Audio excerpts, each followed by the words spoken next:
Hey everyone, so friend कैसे हैं आप सभी। आशा है आप सभी अच्छे होंगे, मस्त होंगे, स्वस्थ होंगे और जोर शोर से आप सभी की पढ़ाई चल रही होगी। सो गाइस, जिस चीज का था बेसब्री से इंतजार, सर पदार्थ विज्ञान कब स्टार्ट करेंगे, पदार्थ विज्ञान में खूब सारा सिलेबस बाकी है, कब आप पढ़ाओगे, आप पूरा सिलेबस करा पाओगे या नहीं करा पाओगे। तो ऐसे मेरे पास कई सारे डाउट्स आए स्टूडेंट्स के। सो गाइस, आप टेंशन मत लीजिए, अगले 15 से 20 दिन तक हम क्या करेंगे, पदार्थ विज्ञान को पढ़ेंगे और आप देखना अगले 15 से 20 दिन तक हमारा पदार्थ विज्ञान में काफी कुछ सिलेबस कवर हो जाएगा। ठीक है, तो आप टेंशन मत लीजिए, सिलेबस कवर कराने की मेरी जिम्मेदारी है, जो कि मैं करा दूंगा। ठीक है, तो आज हम पदार्थ विज्ञान में जो टॉपिक स्टार्ट करने जा रहे हैं वो है द्रव्य। मोस्ट इंपोर्टेंट टॉपिक है। अगर आप एनसीईआरटी के सिलेबस में देखेंगे तो द्रव्य, गुण और कर्म, एक तो आपका द्रव्य हो गया है ना, दूसरा क्या हो जाएगा, दूसरा टॉपिक जो है वो गुण है ना, दूसरा टॉपिक क्या है, दूसरा टॉपिक गुण है और तीसरा टॉपिक क्या है, कर्म। तो इन तीन टॉपिक से आपके पेपर में कितने मार्क्स का पूछा जाएगा, 48 मार्क्स का पूछा जाएगा, जिसमें द्रव्य जो होता है वो क्या होता है, मोस्ट इंपोर्टेंट हो जाता है। ठीक है, तो द्रव्य की सीरीज आप सभी के लिए मोस्ट इंपोर्टेंट है। द्रव्य के लक्षण, द्रव्य का वर्गीकरण कीजिए, इस तरह से क्वेश्चन पूछ लेगा। ठीक है, महाभूत में से, जैसे कि मान लो आपसे बोल दे कि आकाश महाभूत को आप समझाइए, तो पूरा महाभूत में से 10 मार्क्स का क्वेश्चन आ जाता है। ठीक है, तो वो भी आपके लिए इंपॉर्टेंट हो जाता है। इसके बाद आत्मा, मन, काल, दिशा, ये टॉपिक भी इंपॉर्टेंट हो जाते हैं।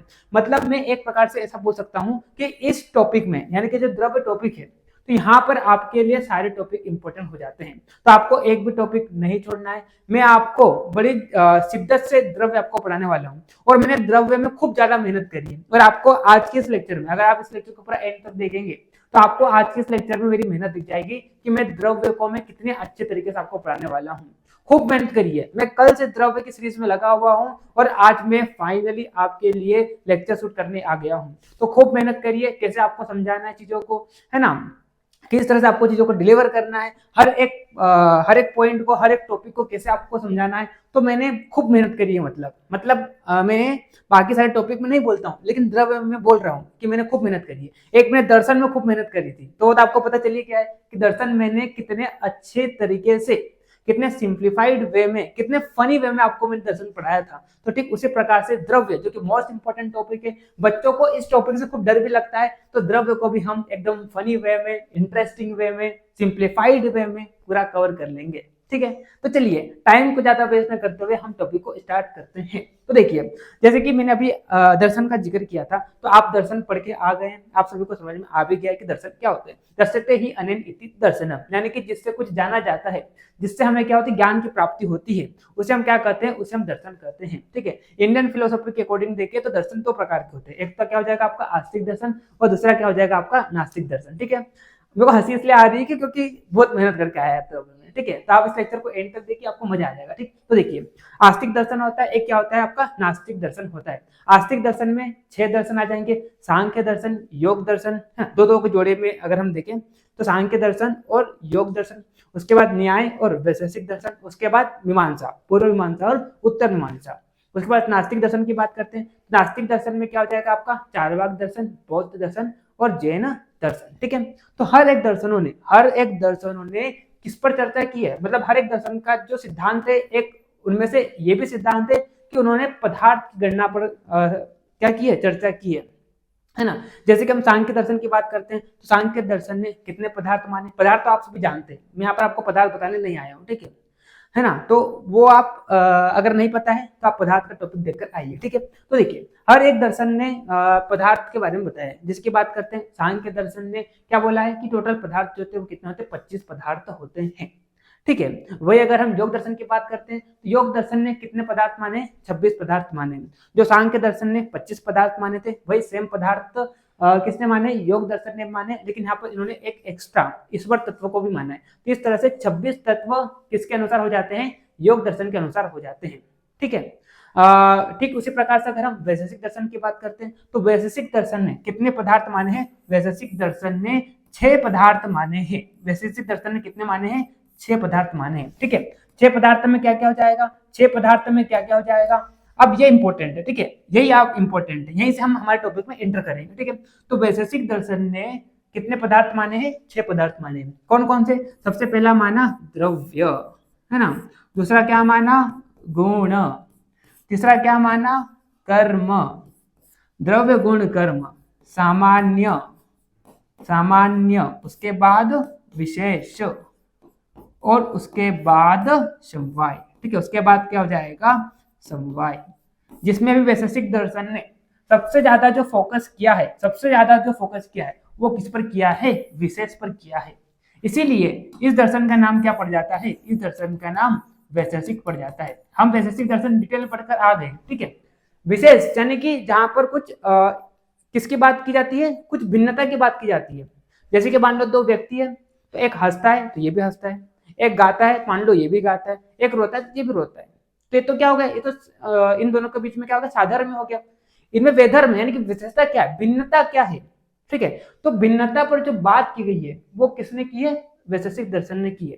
इसीलिए इसका नाम क्या पड़ गया, वैशेषिक दर्शन पड़ गया, क्योंकि विशेष की बात करते हैं, पेक्युलरिटीज की बात करता है। ठीक है, तो इस प्रकार से जहां पर भिन्नता की बात की गई है, पेक्युलरिटीज की बात की गई है, ठीक है, तो उसको हमने क्या बोल दिया, उसको हमने वैशेषिक बोल दिया। यद्यपि वैशेषिक दर्शन ने द्रव्य, गुण, कर्म, सामान्य, समवाय इन सबको भी समझाया है, लेकिन सबसे ज्यादा जो फोकस किया वो किस पर किया है, विशेष पर फोकस किया है। इसीलिए इसका नाम क्या पड़ जाता है, वैशेषिक पड़ जाता है। तो जो आज हम द्रव्य टॉपिक स्टार्ट करने जा रहे हैं, तो जो वैशेषिक दर्शन में द्रव्य बताया गया है वही द्रव्य को हम आज पढ़ेंगे। ठीक है, जो हम गुण पढ़ेंगे नेक्स्ट चैप्टर में, तो वो भी वैशेषिक दर्शन में उसकी आपको गणना मिल जाएगी। ठीक है, कर्म भी वैशेषिक दर्शन में बताया गया है, सामान्य के बारे में बताया गया है, विशेष के बारे में बताया गया है, समवाय के बारे में बताया गया है। तो ये सारे, ये जो षड पदार्थ है, ये षड पदार्थ है, इन सभी को अगर आपको डिटेल में जानना है तो आपको क्या पढ़ना पड़ेगा, वैशेषिक दर्शन को समझना होगा। अगर आप वैशेषिक दर्शन को समझ जाएंगे तो आपको इन षड पदार्थों को भी क्या हो जाएगी, इन षड पदार्थों का भी आपको क्या ज्ञान हो जाएगा। और वैशेषिक दर्शन ये बोलता है कि यही षड पदार्थ जो होते हैं, यही षड पदार्थ जो होते हैं वो क्या करते हैं, वो आपको मोक्ष की प्राप्ति दिलाते हैं। ये आपको क्या करते हैं, मोक्ष की प्राप्ति दिलाते हैं। ठीक है, अगर आपको इन सब का ज्ञान हो जाएगा, इन सब पदार्थों का ज्ञान हो जाएगा, तो इससे आप समझ जाएंगे कौन सी वस्तु आपके लिए उपयोगी है, कौन सी वस्तु आपके लिए उपयोगी नहीं है। अगर आपको इन सब का ज्ञान हो जाएगा, तो अगर आप इस चीज को समझ जाएंगे, है ना, इस चीज को अगर आप समझ जाएंगे, साथ में वैशेषिक दर्शन जो होता है, एक चीज और व्याख्या की गई है, वो किसी की गई, धर्म की व्याख्या की गई है। ठीक है, तो उसकी भी बात करता है वैशेषिक दर्शन। तो अगर आप वैशेषिक दर्शन के सिद्धांत को समझ जाएंगे, जिसमें एक सिद्धांत होता है षड पदार्थ, तो अगर आप इनको समझ जाएंगे, इनकी अगर आपको अच्छे तरीके से क्या जाएगी, ज्ञान हो जाएगा, तो आपको क्या हो जाएगी, मोक्ष की प्राप्ति हो जाएगी, है ना, आपको क्या हो जाएगी, मोक्ष की प्राप्ति हो जाएगी। और हर एक व्यक्ति का यही एक मेन एम है, वो क्या है, मोक्ष की प्राप्ति। और दर्शन जो होता है वो क्या करता है, दुखों से निवारण कराता है, सुख की प्राप्ति कराता है। ठीक है, और उससे क्या होती है, आपकी मोक्ष की प्राप्ति हो जाती है। ठीक है, तो इस प्रकार से जो वैशेषिक दर्शन में षड पदार्थों का वर्णन किया गया है, तो वही षड पदार्थ हम किसमें देखने वाले हैं, पदार्थ विज्ञान में पढ़ने वाले हैं, जिसमें से आज हम पहला पदार्थ देखेंगे जो कि क्या है, द्रव्य। ठीक है, आचार्य चरक ने भी इन्हीं षड पदार्थ पर बात की है। ठीक है, लेकिन उन्होंने क्या कर दिया, इनका क्रम जो है वो चेंज कर दिया। जैसे कि अगर आप आचार्य चरक के अकॉर्डिंग देखेंगे, तो आचार्य चरक ने सबसे पहले किसको रखा है, सबसे पहले किसको रखा है, सामान्य को रखा है। ठीक है, सामान्य के बाद किसको रखा है, सामान्य के बाद विशेष को रखा है, विशेष के बाद किसको रखा है, विशेष के बाद गुण को रखा है ना, गुण के बाद किसको रखा है, द्रव्य को रखा है, द्रव्य के बाद कर्म को रखा है, और लास्ट में किसको रखा है, समवाय को रखा है। तो यहाँ पर वैशेषिक दर्शन ने प्रधान किसको माना है, द्रव्य को माना है। लेकिन वही अगर हम आचार्य चरक की बात करते हैं, तो आचार्य चरक ने सामान्य और विशेष को प्रधान माना है। ठीक है, क्यों, क्योंकि सामान्य और विशेष जो होते हैं वो क्या होते हैं, वृद्धि और ह्रास के क्या कारण होते हैं, है ना। अगर मान लो आपको किसी प्रकार का रोग हो रहा है, तो रोग का कारण क्या है, दोषों की वृद्धि और क्षय। तो चूंकि ये क्या होता है, क्षय और वृद्धि का कारण होता है ना। और ये जो दोनों आपको पदार्थ बताए गए हैं, ये चिकित्सा में इनकी भी काफी ज्यादा महत्व है ना, मतलब चिकित्सा में भी इनकी खूब महत्ता है। ठीक है, तो इसीलिए आचार्य चरक ने क्या कर दिया, जो षड पदार्थ बताए गए थे वैशेषिक में, तो उन्हीं का क्रम चेंज करके इन्होंने क्या करा, द्रव्य को आगे न रखते हुए इन्होंने सामान्य और विशेष को आगे रखा। क्यों, क्योंकि ये क्या करते हैं, वृद्धि और ह्रास के कारण होते हैं। ठीक है, तो इसीलिए इनको सबसे आगे रखा, बाकी सब पदार्थों को पीछे रखा। ठीक, तो अगर आचार्य चरक के अनुसार देखें तो प्रधान किसको माना है, सामान्य विशेष को माना है। वह अगर हम वैशेषिक दर्शन के अकॉर्डिंग देखें तो द्रव्य को माना है। तो आज हम डिटेल में क्या देखने वाले हैं, आज हम डिटेल में द्रव्य को पढ़ने वाले हैं। ठीक है, मैं आपको यहाँ पर वैशेषिक दर्शन नहीं पढ़ा रहा हूँ, या मैं आपको दर्शन का टॉपिक नहीं पढ़ा रहा हूँ, मैं एकदम ऊपर ऊपर बात किया हूँ ताकि मैं द्रव्य के टॉपिक में इंटर कर सकूँ। ठीक है। तो चलिए आप सभी को समझ में आ गया होगा मैं क्या यहाँ पर बात कर रहा हूँ।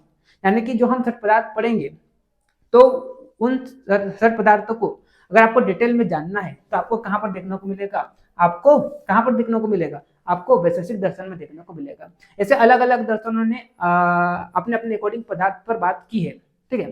सांख्य दर्शन बोलता है कि हम इनसे इनसे मोक्ष की प्राप्ति नहीं स्वीकार करते हैं।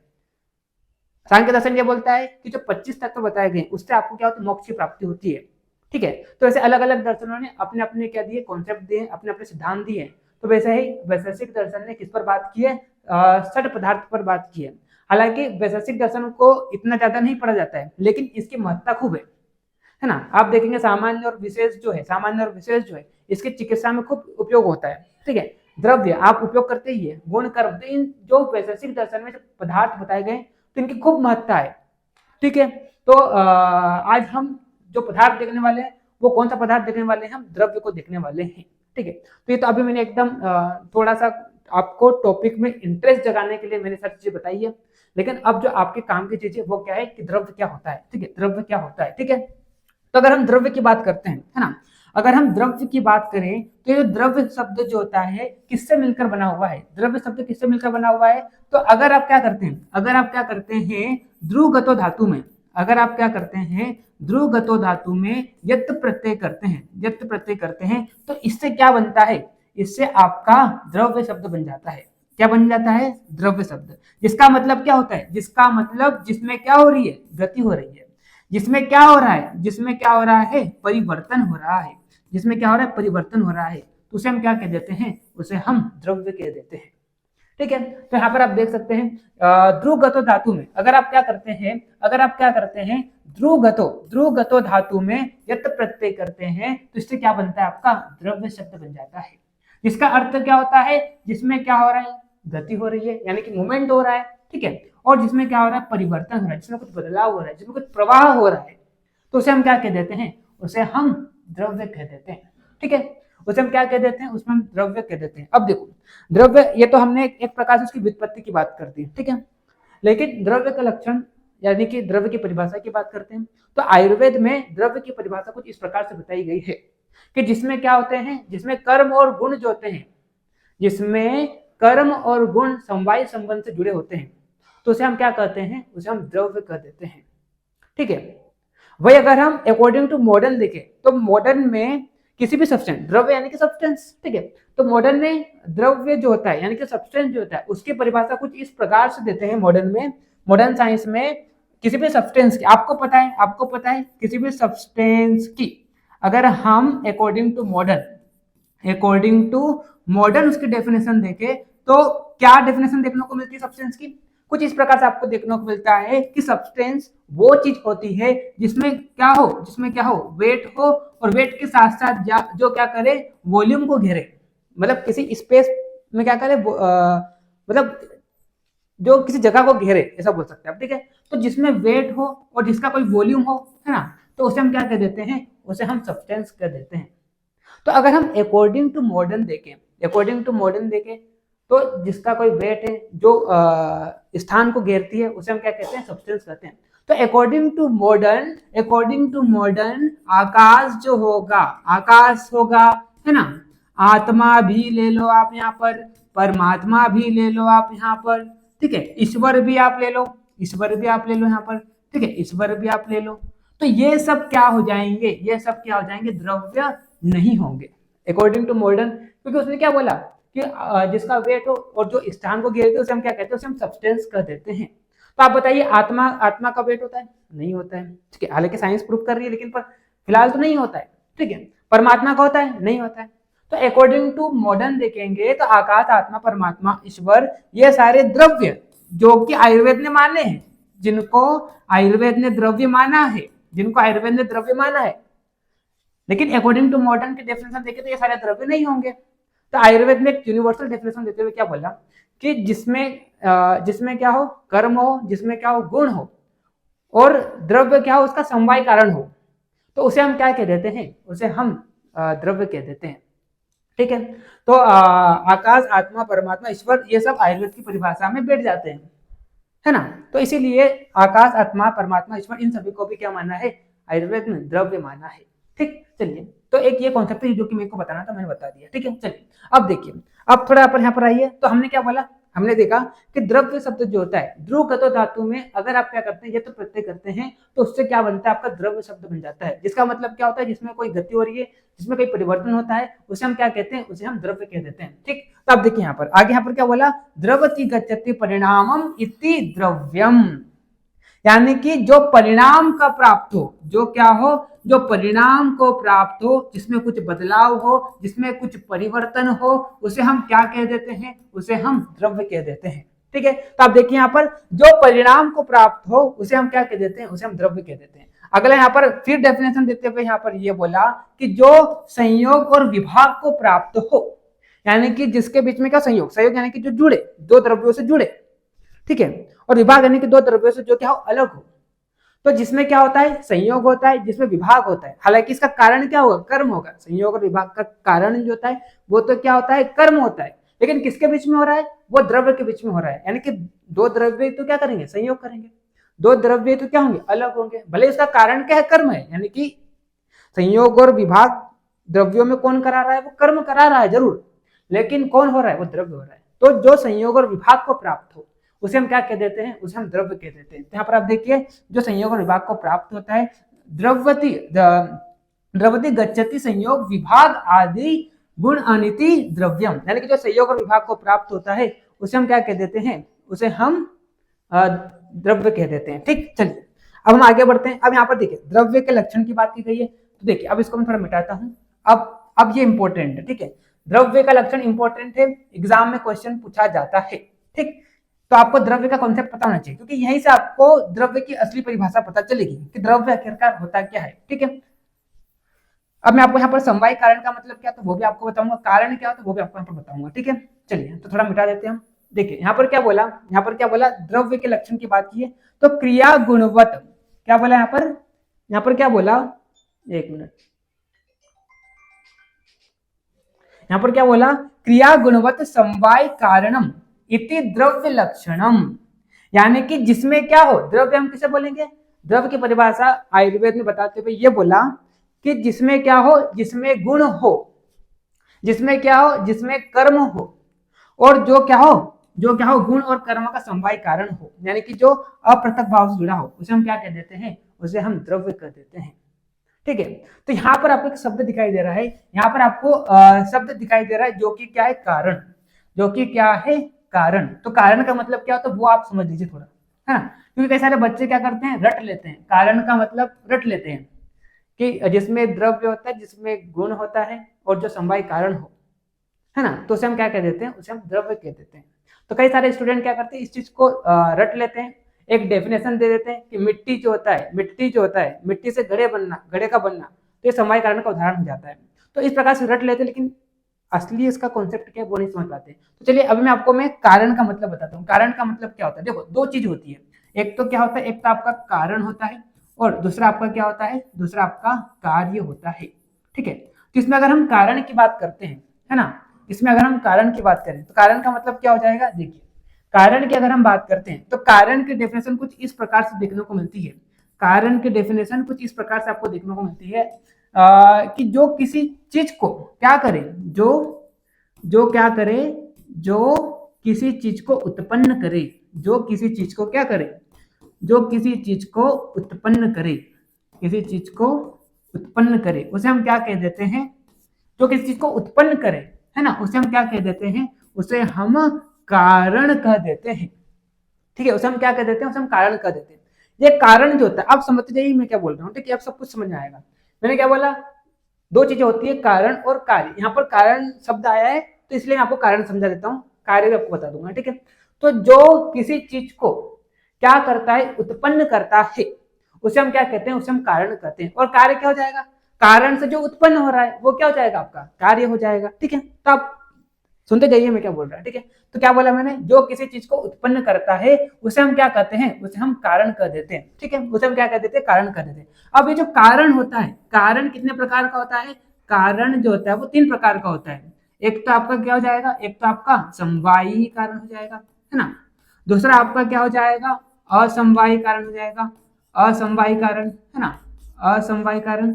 और तीसरा जो होता है वो आपका क्या हो जाएगा, निमित्त कारण हो जाएगा। क्या हो जाएगा आपका, निमित्त कारण हो जाएगा। ठीक है, तो कारण 3 प्रकार के होते हैं, समवाय कारण, असमवाय कारण और निमित्त कारण। ठीक है, तो अगर हम द्रव्य की बात करते हैं तो द्रव्य में गुण भी होता है, कर्म भी होता है, और गुण और कर्म का क्या होता है, वो समवाय कारण होता है। तो समवाय कारण का मतलब क्या होता है वो मैं आपको समझा रहा हूँ, तो उसके लिए आपको सारी चीज बता रहा है। ठीक है, तो कारण क्या होता है, जो किसी चीज को उत्पन्न करता है उसे हम क्या कहते हैं, उसे हम कारण कहते हैं। कारण 3 प्रकार का होता है, समवाय कारण, असमवाय कारण, और तीसरा क्या हो जाएगा आपका, निमित्त कारण हो जाएगा। ठीक है, देखिए अब मैं समवाय कारण, अब मैं एक उदाहरण देता हूँ कारण का उदाहरण, जैसे उदाहरण हम तीनों का उदाहरण लेके आपको समझाता हूँ। देखिए जैसे कि बात करते हैं मिट्टी से, है ना, जैसे कि बात करते हैं घड़ा बनाना। जैसे कि अगर मान लो आप, अभी दिवाली भी है ना, तो आप जाएंगे कुम्हार के पास, दिया लेने जाएंगे, तो वो घड़ा बनाता है। तो आप मेरे को ये बताइए कि घड़ा जो है, घड़ा बनने के लिए क्या क्या, किस किस की आवश्यकता होती है घड़े बनने के लिए, है ना, घड़ा बनाने के लिए बताइए किस किस चीज की आवश्यकता होती है। तो एक तो किसकी आवश्यकता होती है, एक तो मिट्टी की आवश्यकता होती है, ठीक है, दूसरे डंडे की आवश्यकता होती है, ठीक है, चक्र की आवश्यकता होती है, ठीक, उसके बाद कुम्हार स्वयं जो बना रहा है उसकी भी आवश्यकता होती है। वही अगर मैं बात करता हूँ वस्त्र है, जैसे कि जो आपने कपड़े पहन रखे है ना, तो इस वस्त्र को बनाने में किस किस की आवश्यकता होती है, तो इस वस्त्र को बनाने में एक तो धागे की आवश्यकता होती है ना, धागा की आवश्यकता होती है। दूसरा वस्त्र को बनाने में जो मशीन होती है ना, उसकी आवश्यकता होती है, मशीन, ठीक है। और तीसरा जो बना रहा है यानी कि जुलाहा, है ना, क्या हो जाएगा, जुलाहा, ठीक है। तो इस प्रकार से इसकी आवश्यकता होती है, ठीक। तो आप यहाँ पर देखिए हमने कारण की डेफिनेशन क्या देखी, कारण की हमने डेफिनेशन देखी कि जो जो क्या करता है, किसी चीज को उत्पन्न करता है, तो उसे हम क्या कह देंगे, उसे हम कारण कर देंगे। यानी कि किसी चीज को उत्पन्न करने में जो सहायक होता है, ऐसा बोल दो आप, किसी चीज को उत्पन्न करने में जो सहायक होता है उसे हम क्या कहते हैं, उसे हम कारण कहते हैं। तो घड़ा बनाने में क्या क्या सहायक है, मिट्टी है, डंडा है, चक्र है, कुम्हार है, ठीक है। तो मिट्टी भी आपका क्या हो जाएगा, कारण हो जाएगा, है ना, डंडा भी आपका क्या हो जाएगा, कारण हो जाएगा, चक्र भी कारण हो जाएगा, कुम्हार भी कारण हो जाएगा, क्योंकि हमने उसकी डेफिनेशन बोली कि किसी चीज को उत्पन्न करने में जो सहायक होता है उसे हम क्या कहते हैं, उसे हम कारण कहते हैं। तो मिट्टी भी कारण है, यहाँ पर डंडा भी कारण है, चक्र भी कारण है, कुम्हार भी कारण है, ठीक है। और किसको उत्पन्न कर रहे हैं, वो घड़े को उत्पन्न कर रहे हैं, ये सब मिलके किसको उत्पन्न कर रहे हैं, घड़े को उत्पन्न कर रहे हैं। तो कारण से जो उत्पन्न होता है उसे हम क्या कहते हैं, उसे हम कार्य। तो आपका घड़ा क्या हो जाएगा, आपका घड़ा क्या हो जाएगा, कार्य हो जाएगा। और ये वाली जो चीजें है इधर जो मैंने लिखी, ये वाली सारी चीजें क्या हो जाएगी, ये वाली चीजें सारी क्या हो जाएगी, कारण हो जाएगी। वही अगर मैं इधर बात करता हूं तो वस्त्र जो है, वस्त्र आपका क्या हो जाएगा, कार्य हो जाएगा। और धागा, मशीन, जुलाहा, ये सब क्या हो जाएंगे, ये सब वस्त्र के कारण हो जाएंगे, ठीक है। तो जैसे कि घड़े की बात करते हैं तो घड़े बनाने में मिट्टी लगा, आपको डंडा लगा, चक्र लगा, कुम्हार, तो ये सब क्या है, घड़ा बनाने में कारण है। और कारण ने किसकी उत्पत्ति करी, घड़े की, भी आपका क्या हो जाएगा, कार्य हो जाएगा, ठीक है। तो अब ये जो कारण है, ये कारण कैसा हो सकता है, ये कारण समवायी कारण भी हो सकता है।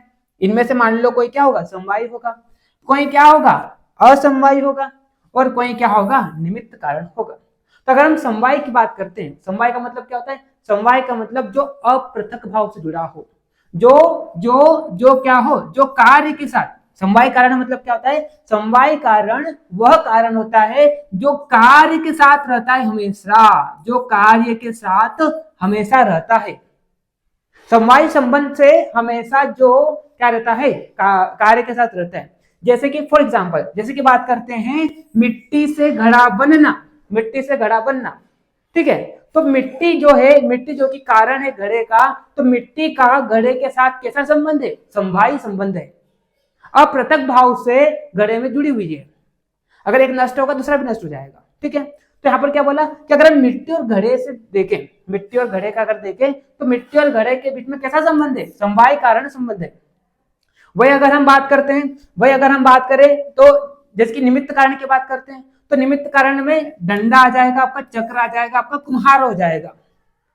यानी कि चलो निमित्त से पहले आप इसको समझिए, असमवाय को समझिए, है ना। तो असमवाय मतलब क्या होता है? असमवाय का मतलब ये होता है कि जो कारण कार्य के साथ समवाय रूप से नहीं जुड़ा रहता, समवाय रूप से नहीं जुड़ा रहता, तो क्या होता है? आपका असमवाय हो जाता है। जैसे कि बात करते हैं, जैसे कि यहाँ पर आप देखिए, धागे से वस्त्र बनाना, तो धागे और वस्त्र जो है, इन दोनों के बीच में कौन सा कारण है? समवाय कारण है ना।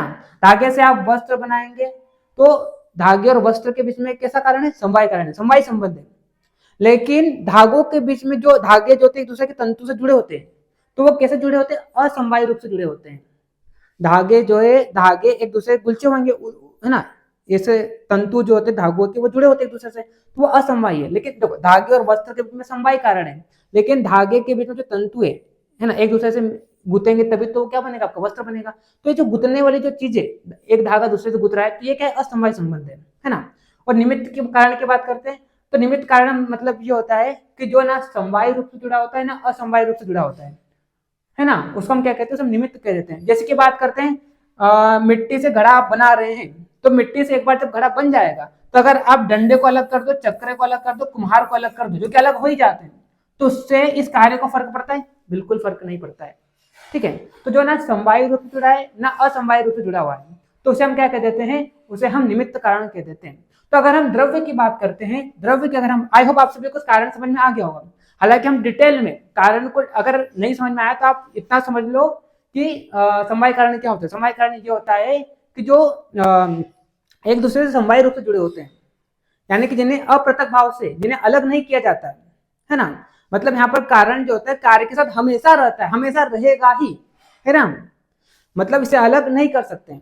तो वैसे ही द्रव्य जो होता है गुण और कर्म के साथ हमेशा रहता है ना। द्रव्य जो होता है और गुण, द्रव्य जो होता है उसका गुण के साथ, कर्म के साथ, और साथ में द्रव्य के साथ भी।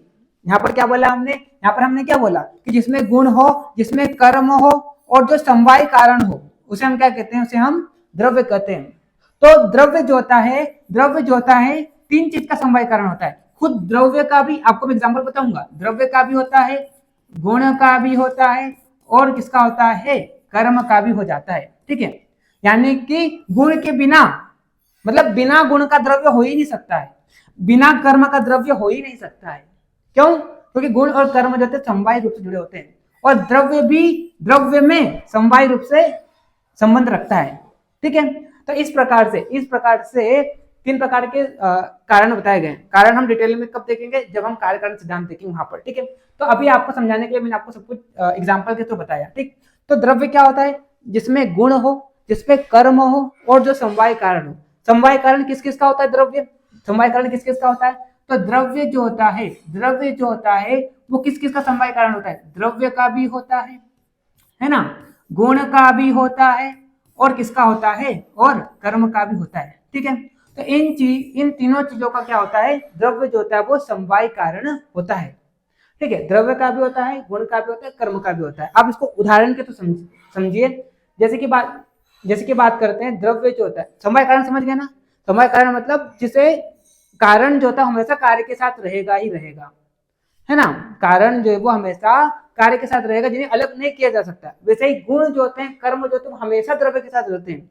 बिना गुण और कर्म का आपको द्रव्य देखने को मिलेगा ही नहीं। और साथ में द्रव्य जो होता है, द्रव्य के साथ भी समवाय कारण रखता है। तो आप इसका उदाहरण देखिए, सबसे पहले वाले का, कि द्रव्य जो होता है द्रव्य का भी समवाय कारण होता है। तो इसका आप उदाहरण ये देखिए, जैसे कि हमने बोला कि मिट्टी से क्या बनना? मिट्टी से क्या बनना? घड़ा बनना। ठीक है, घड़ा बनना। तो यहाँ पर ये जो मिट्टी है, ये क्या है? ये क्या है? ये द्रव्य है। ये क्या है? द्रव्य है। और जो घड़ा बना है, ये भी क्या है? ये भी तो द्रव्य है। ये भी तो क्या? द्रव्य। द्रव्य यहाँ पर नष्ट हुआ, मतलब ये कारण है, मिट्टी आपका कारण है, ये आपका कार्य है। ठीक है, तो मिट्टी से जब घड़ा बना तो बताइए उसकी जो द्रव्य वाला जो है वो नष्ट हुआ? नहीं हुआ। मिट्टी में द्रव्य है तो घड़ा बना तो भी क्या? द्रव्य। तो द्रव्य जो होता है द्रव्य के साथ हमेशा रहता है, यानी कि कार्य जो होता है, कारण जो होता है कार्य के साथ हमेशा रहता है। तो द्रव्य जो होता है द्रव्य के साथ भी समवाय संबंध रखता है। वही अगर हम गुण की बात करते हैं, तो गुण का उदाहरण आप बेस्ट ये लीजिए, जिसकी मान लो गुलाब का फूल है ना। गुलाब का फूल है, गुलाब का फूल मान लो उस कोने में रखा हुआ है। ठीक है, तो उससे क्या आ रही है? खुशबू आ रही है। उससे क्या आ रही है, उसकी सुगंध आ रही है, उसकी खुशबू आ रही है, ठीक है। तो आपको खुशबू दिखाई देती है, दिखाई देती है, नहीं दिखाई देती है, ठीक है। तो अब भले ही दिखाई दे या नहीं दिखाई दे, लेकिन वो जो गुण आ रहा है, वो खुशबू का जो सुगंध वाला गुण आ रहा है, वो हमेशा द्रव्य के साथ आ रहा है। बिना द्रव्य के साथ वो सुगंध आ ही नहीं सकती यहाँ पर। जैसे हमने बोला ना कि बिना गुण के साथ, मतलब बिना गुण का द्रव्य हो ही नहीं सकता है।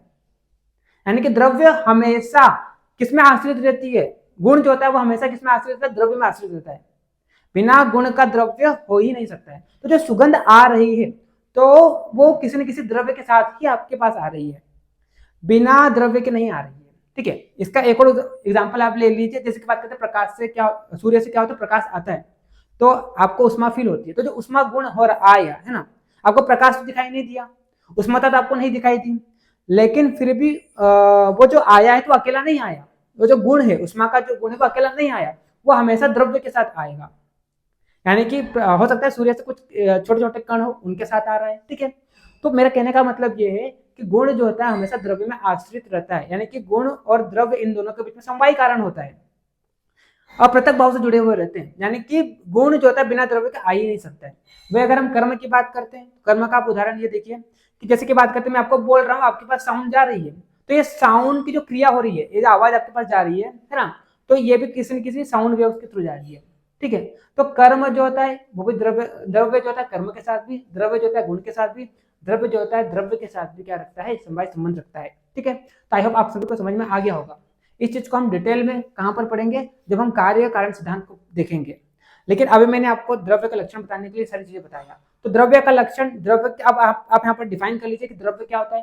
तो हम हर उस चीज को द्रव्य कहेंगे जिसमें क्या हो, गुण हो, जिसमें क्या हो, कर्म हो, और जो क्या हो, समवाय कारण। किसका समवाय कारण हो, द्रव्य का भी हो, गुण का भी हो और कर्म का भी हो, ठीक है। तो आई होप आप सभी को समझ में आ गया होगा, ठीक। चलिए अब हम बात करते हैं पर द्रव्य की परिभाषा। तो वही चीज यहाँ पर बताई गई है, यत्र आश्रिता कर्म गुणा कारणम समवायी यत् तद द्रव्यम, यानी कि जिसमें कर्म और गुण आश्रित हो और जो द्रव्य गुण और कर्म का क्या हो, समवाय कारण हो, उसे हम क्या कह देते हैं, उसे हम द्रव्य कह देते हैं, ठीक। चलिए आई होप आप सभी को समझ में आ गया होगा द्रव्य क्या होता है, द्रव्य का कॉन्सेप्ट, ठीक। अब देखिए, अब यहाँ पर द्रव्य के आश्रय, तो मैं जब आपको क्या पढ़ रहा था, द्रव्यादि विज्ञान या अध्याय जब आपको पढ़ा रहा था, अष्टांग हृदय का 9वां अध्याय, तो वहां पर भी मैंने आपको बताया था कि सॉरी 9th वाला चैप्टर नहीं था, वो शायद 8वां चैप्टर था, ठीक है। तो वहां पर हमने दिखाया था कि जो द्रव्य होते हैं, है ना, सॉरी हाँ, द्रव्य आदि विज्ञान ही था, ठीक। देखिए, तो जो द्रव्य होते हैं, तो द्रव्य की कितनी प्रॉपर्टी होती है, 5 प्रॉपर्टी होती है। यानी कि द्रव्य में आपको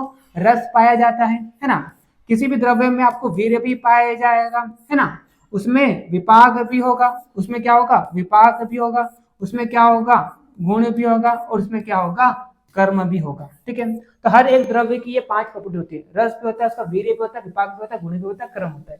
यानी कि यहाँ पर क्या बोला, रस आदिनाम पंचानाम भूतानाम यद आश्रय भूतम तद द्रव्यम, यानी कि किसी भी द्रव्य में, किसी भी द्रव्य को आप देख लो, रस भी होगा, उसका विपाक भी होगा, वीर्य भी होगा, प्रभाव भी होगा, आदि ये सब आश्रय होते हैं। और ये सब क्या होते हैं, द्रव्य की 5 प्रॉपर्टियां होती है। तो आप देख सकते हैं, जैसे कि यहाँ पर एग्जाम्पल के तौर पर आपको बताया कि आंवले में रस 5 होते हैं, आंवले का विपाक कैसा होता है, मधुर होता है, आंवले का वीर्य कैसा होता है, शीत होता है, और शीत वीर्य से अपना काम करता है, ठीक है।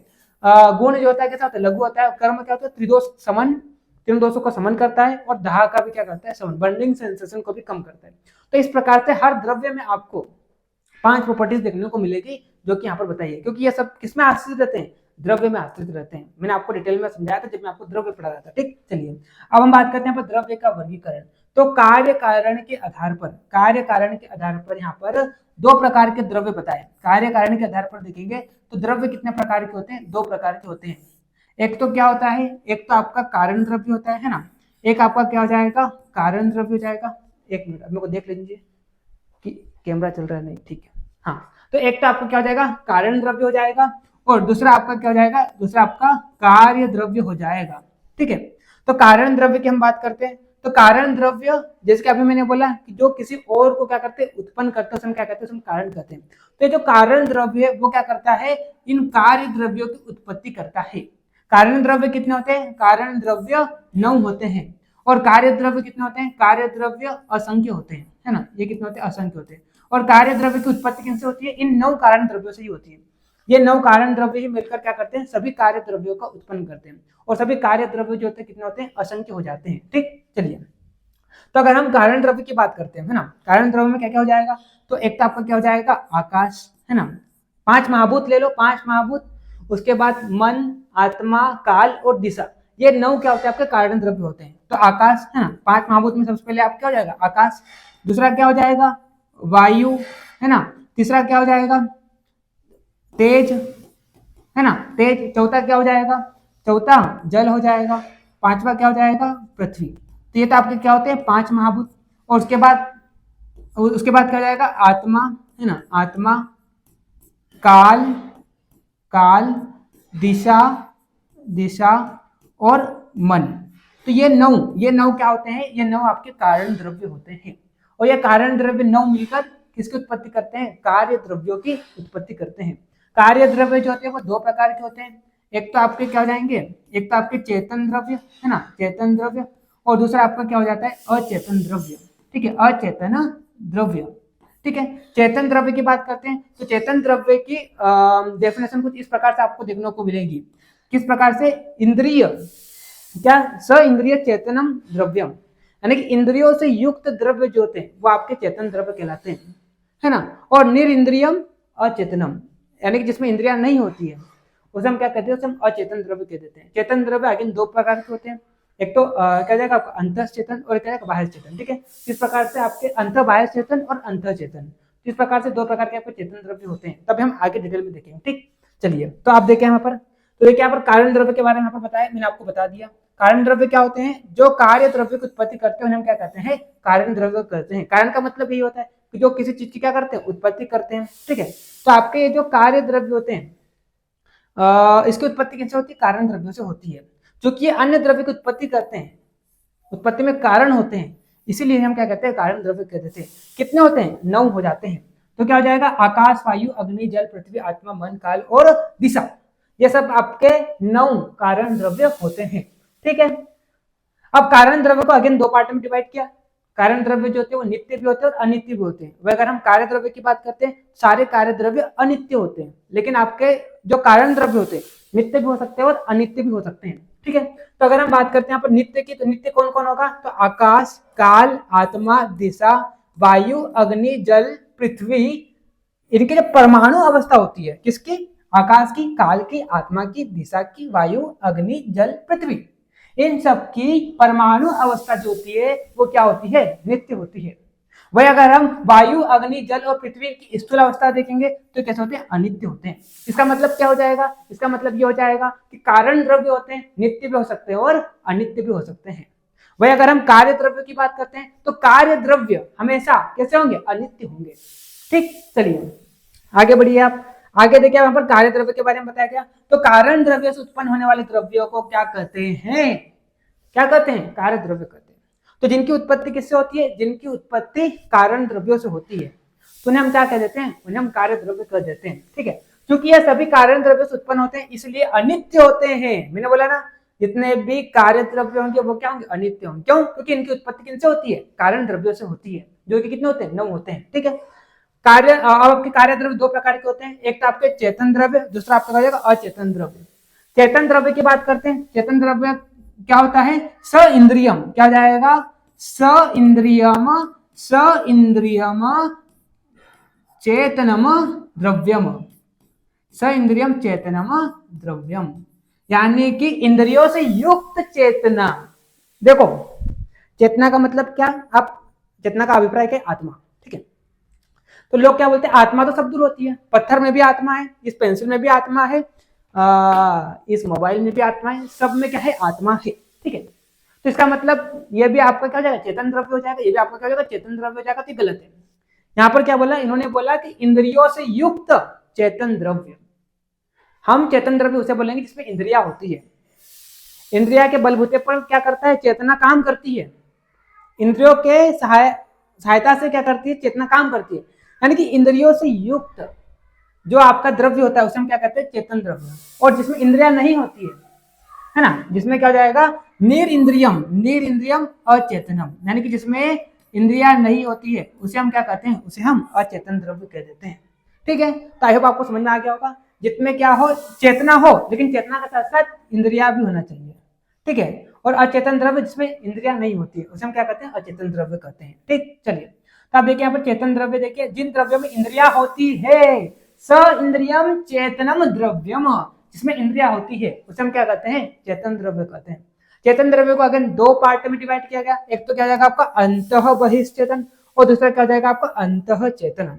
तो अगर हम अंतः बहिश्चेतन की बात करते हैं तो अंतः बहिश्चेतन मतलब क्या होता है, जो जीव अपनी चेतना को बाहरी और आंतरिक रूप से प्रदर्शित करते हैं।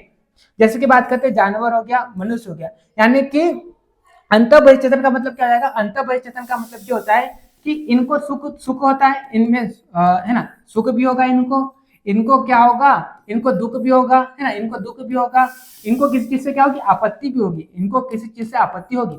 तो ये जितने भी क्या होते हैं आपके अंतः बहिश्चेतन होते हैं, ये क्या करते हैं, चेतना को बाहरी और आंतरिक रूप से प्रदर्शित करते हैं। यानी कि अगर मान लो इनको सुख दुख होगा, है ना, इनको किसी प्रकार से आपत्ति होगी, तो इनका निराकरण ये कर सकते हैं, इनका निराकरण ये कर सकते हैं, यानी कि सुख दुख बताएंगे भी ये, है ना, इनको जो भी आपत्ति वो बाहर क्या करेंगे, उसको प्रदर्शित भी करेंगे। जैसे कि बात करते हैं मनुष्य हो गया, जानवर हो गया, ये सब करते भी है, ठीक है। लेकिन भाई अगर हम अंतर चेतन की बात करते हैं तो ये क्या होते हैं, वे अपनी चेतना को आंतरिक रूप से प्रदर्शित करते हैं। यानी कि आपके अंतर चेतन जो द्रव्य होते हैं, अगर मान लो इनको सुख हो, अगर मान लो इनको सुख है ना, अगर इनको किसी प्रकार का कोई दुख है, ठीक है, अगर इनको किसी प्रकार से कोई आपत्ति है, ठीक है, तो ये बाहर प्रदर्शित करेंगे उस चीज को, नहीं करेंगे। पेड़ को आप मारो, आपको मारता है, नहीं मारता है, क्यों, क्योंकि भले उसको दुख हो रहा है, उसको दुख और आप मारोगे उसको दुख हो रहा है, ठीक है, लेकिन वो बाहर प्रदर्शित करेगा, उसको नहीं करता है। तो अंतर चेतन वो होते हैं जो अपने सुख दुख को प्रदर्शित नहीं करते हैं। लेकिन आपका जो बहिश्चेतन जो होता है, तो वो क्या करता है, आप उसको जो भी सुख दुख हो रहा है ना, जो भी आपत्ति हो रही है, तो उसका बाहर निराकरण करता है, उसको बाहर प्रदर्शित करता है, ठीक। चलिए, तो समझ में आ गया होगा मैं क्या बोल रहा हूँ, ठीक। चलिए, अब हम बात देखिए, आप अंत बहिश्चेतन को देखिए आप, तो अंत बहिश्चेतन को जन्म या निवास स्थान से चार प्रकार से बताया गया है। एक तो क्या हो जाएगा, जरायुज, जरायुज यानी कि जिनका क्या होता है, प्लेसेंटा से ओरिजिन होता है। जैसे कि बात करते हैं ह्यूमन हो गया, एनिमल्स, जैसे कि बात करते हैं लॉयन, टाइगर एक्सेट्रा।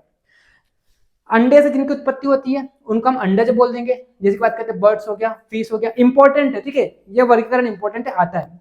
स्वेदज की बात करते हैं जिनका पसीने से उत्पत्ति होती है। एग्जाम्पल क्या हो जाएगा इसका, इंसेक्ट हो जाएगा, अंट हो जाएगा और वर्म्स हो जाएंगे।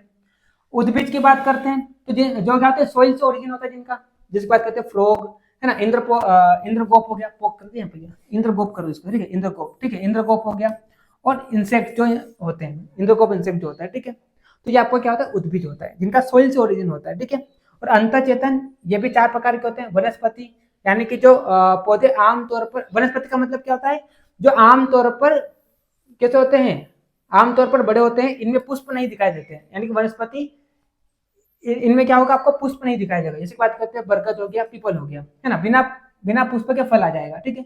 वानस्पति की बात करते हैं, इन पौधों में ज्यादातर जड़ी बूटी आती है और झाड़ियां आती है, और जिनमें फूलों के खिलने के बाद फल लगते हैं। वनस्पति में आपको पुष्प नहीं दिखाई देगा, बिना पुष्प का फल आ जाएगा, लेकिन यहाँ पर फूलों के खिलने के बाद फल दिखाई देते हैं। जिसकी बात करते हैं अमलतास हो गया और अश्वगंधा हो गया। विरुद्ध की बात करते हैं तो विरुद्ध जो होते हैं वो क्या होता है, इसमें एग्जाम्पल क्या हो जाएगी, गुडुची और ब्राहे, और लताएं होती है, एक प्रकार से जमीन पर जो लताएं होती है ना फैलने वाली, वो विरुद्ध में आ जाएंगे, ठीक है। और औसत की बात करते हैं तो मुख्य रूप से क्या होते हैं, अनाज होते हैं जो फल के पकने के बाद क्या होते हैं, तुरंत नष्ट हो जाते हैं। जैसे बात करते हैं गेहूं हो गया, मक्का हो गया, ये तो ये इंपॉर्टेंट है, ठीक है। हर एक पता होना चाहिए आपको कि वनस्पति क्या होता है, वनस्पति क्या होता है, विरुद्ध क्या होता है, और औसत क्या होता है। अक्सर एमसीक्यू में यहाँ से क्वेश्चन पूछ लेता है, ठीक। चलिए, अब आगे हम बात करते हैं। अब यहाँ पर द्रव्यों का वर्गीकरण अलग अलग प्रकार से किया गया है ना। पहले हमने कार्य और कारण के आधार पर देख लिया, फिर उनके चेतना और अचेतना के आधार पर, यानी कि सॉरी, कार्य और कारण के आधार पर देख लिया। अब हम क्या करेंगे, दोष कर्म के आधार पर देखेंगे। दोष कर्म के आधार पर भी तीन प्रकार के द्रव्य होते हैं। एक तो वो जो दोषों को क्या करेंगे, शांत करेंगे, एक तो वो जो दोषों को बढ़ाएंगे, और एक क्या होंगे जो आपके स्वास्थ्य को मेंटेन करके रखेंगे, ठीक है। तो दोष प्रशमन जो द्रव्यों को जो बड़े हुए द्रव्यों क्या करते हैं, शांत करते हैं। एग्जाम्पल क्या हो जाएगा, ऐसा गुरुचि आ जाएगा और आम्लकी हो जाएगा। धातु प्रदूषक की बात करते हैं तो दूषित करने वाले होते हैं। एग्जाम्पल क्या हो जाएगा, अफीम, यानी कि दोषों को बढ़ाने वाले होते हैं, अफीम, भांग और विरुद्ध आहार लेने से भी, ठीक है। और जो क्या कहते हैं आपके स्वास्थ्य को बनाए रखते हैं, जिसकी बात करते हैं गेहूं, साली चावल आदि, ठीक है। रस भेद से ये मैंने ऑलरेडी आपको 10वें चैप्टर में अष्टांग हृदय में पढ़ा रखा है मैंने, मधुर स्कंद, अम्ल स्कंद, है ना, तो ये सारे इसमें आ जाएंगे, ठीक है। रस भेद से, सॉरी, रस भेद से देखेंगे तो 6 प्रकार के होते हैं, मधुर, अम्ल, लवण, तिक्त, कटु, कसाय, ठीक है। तो ये सारे इसमें आ जाएंगे, ठीक। उसके बाद अगर हम बात करते हैं पंच महाभूत के आधार पर, ये भी मैंने आपको बता दिया है, पार्थिव द्रव्य होते हैं, आप्य द्रव्य होते हैं, आग्नेय द्रव्य होते हैं, ठीक है। तो ये सारे आप वहां से देख लेना, ठीक है। इसके अलावा उत्पत्ति के आधार पर भी 3 प्रकार के बताए गए हैं। एक तो क्या होता है, जांगम द्रव्य, है ना, जांगम द्रव्य होता है। फिर औद्भिद द्रव्य, है ना। फिर एक तो क्या जाएगा आपका औद्भिद द्रव्य होता है ना, औद्भिद द्रव्य होता है। फिर एक आपके होता है भौम द्रव्य होता है। जांगम द्रव्य मतलब, जांगम द्रव्य वो द्रव्य होते हैं जो आपको चलते फिरते जानवर से प्राप्त होते हैं। जैसे बात करते हैं दूध हो गया, है ना, ये सब इसमें आ जाएंगे।